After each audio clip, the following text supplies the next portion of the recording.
আসসালামু আলাইকুম গাইস, আশা করি সবাই অনেক অনেক ভালো আছেন।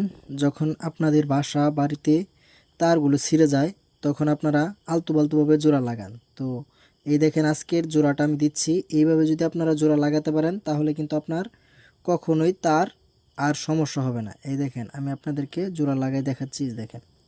আর যখন আপনি এটা এইভাবে ব্যবহার করবেন, এই দেখেন এই যে এইভাবে ব্যবহার করবেন, তখন দেখবেন আপনার এটা শক্তপোক্ত হবে না, এটা টান দিলে কিন্তু খসে যাবে। তো এই ভুল পদ্ধতিটা আপনারা কখনোই ব্যবহার করবেন না। আপনারা বেশিরভাগ তার তোর ছিঁড়া গেলে বা ক্ষয়ে গেলে বা পুইরা গেলে আপনারা যখন জোড়া টোরা দিবেন, তো এইখানে এই পদ্ধতিটা ব্যবহার করবেন। এই দেখেন আমি পদ্ধতিটার নিয়মটা দেখাই দিচ্ছি, যে দেখেন, এই যে দেখছেন, এই যে দেখেন।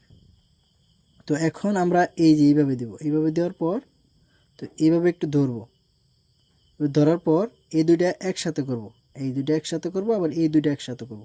একটু এই দিকে এবং এই দিকে জায়গা রাখবো, এই যে এই দিকে জায়গা রাখবো পেঁচানোর জন্য। এই দেখেন এই সাইড এবং এই সাইডে। তো এক সাইড আমি আগে পেঁচাই, দেখি এই সাইড আগে পেঁচাই।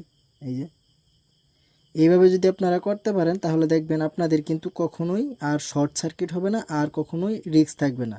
আর এই জোড়াটা অনেক শক্তপোক্ত এবং মজবুত হয়। তাই সবাইকে উদ্দেশ্য করে বলতেছি, সবাই তার জোড়া দেওয়ার সময় এই টেকনিকটা ব্যবহার করবেন। তাহলে দেখবেন আপনাদের জোড়া শক্ত হবে এবং কোনো রিস্ক থাকবে না। আশা করি সবাই বুঝতে পারছেন। আমি জোড়াটা দিয়ে দিলাম। সবাই ভালো থাকবেন, সুস্থ থাকবেন। আল্লাহ হাফেজ।